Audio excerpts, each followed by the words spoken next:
lesikhathi somukele uNkulunkulu umnyama beyakhwesha lenzaba sebala uhlongelile kuwe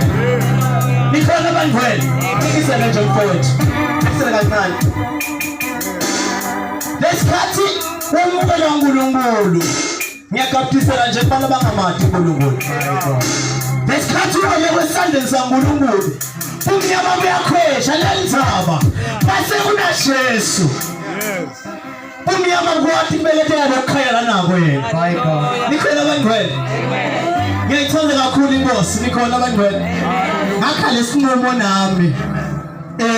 noma bomama uthi inkosi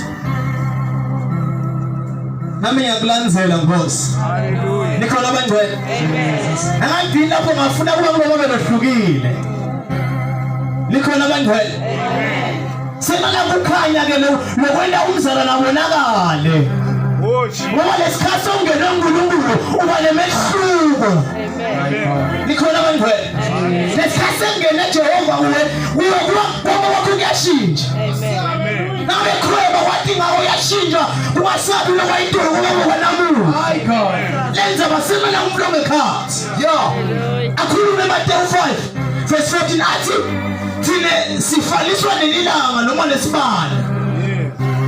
nikhona abangcwele nelikhanyisela labanye bandla noma lithi malibekile noma liphumela ekhanya wonke umuntu uyakuthola lokukhanya haleluya kanjalo nathi sibazalwane njengaloku siyamukele uNkulunkulu njengaloku singenwe uJesu ake sikhanye la ngaphandle nikhona abangcwele ake sikhanye sivele noma sivele amandla uNkulunkulu bantu bangafuni ukuphuta ukuthi uyakhona yina kepha babone lokukhanya labo bathi ngempela umfulo yakhona nikhona abangcwele lenza basela umuntu ongenile kuyabita wena into engenako abangcwele kepha kube yinto sekhaya esonweni bonke labakhulwa nguye esho njalo emhlabeleni bayokhanya bafundiswe kwelanga nikhona abangcwele ngicela nje nongakufundzela kafishi ngake mavula ngihlupha kakhulu amalanga abazalwane kuyele Mateyu 5 my God nikhona abangcwele sivitele ukuthi sihambe sikhanye hayi bakuthi sihambe sikhuluma kepha siyawukhanya bese bantu babona lokukhanya bese badumisa uNkulunkulu bantu bayawujika babalekele uNkulunkulu ngengana impilo lesiphilayo nikhona abangcwele wathembekile na uNkulunkulu futhi yena kunjalo kalahlani nikhona abangcwele hayi man nikhona abazalwane kwamele sibalekele nalanga lelingaqishi ibane diyaphelela ngoparafini bogezi bayaphela kepha likhona lelanga lelingashiyani wenzalo ufete amagama encwadini yeIsaiah usuma ungena emlilweni ngena nawo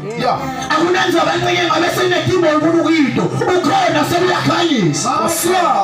nikhona abangcwele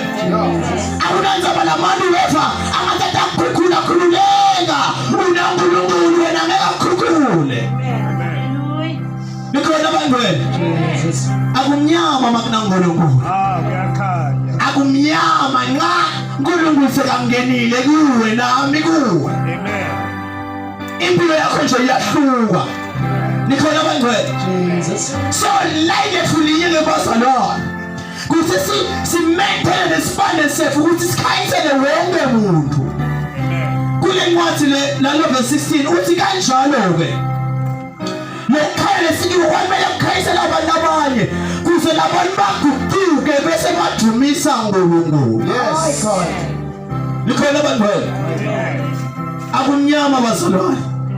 ukhona uNkulunkulu obisetonke tinto bantu abasha bomake bubabe bokugoba omkhulu ukhona uNkulunkulu noma ngabe bemndeni bashika yena ubasela asibane sakho nje haleluya bangcwele noma tifika timo angathi bebakubita ngathi inhlamba kepha kwafika uNkulunkulu kuwe. Lithi iBhayibheli mawufunda incwadi yethu ihlabelelo babusisiwe labo labathukwayo ngenxa yabo. Nikhona bangcwele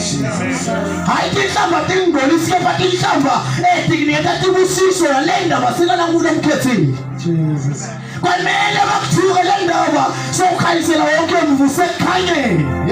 Lithi lencwadi sifanane nedolobha lelakhelwe lentabeni. Nkosi yami wonke umuntu uyalibona buhle balo.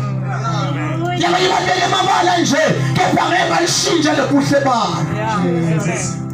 Ngicela kushiya inkosi kusisa abazalwane. Hallelujah. Amen.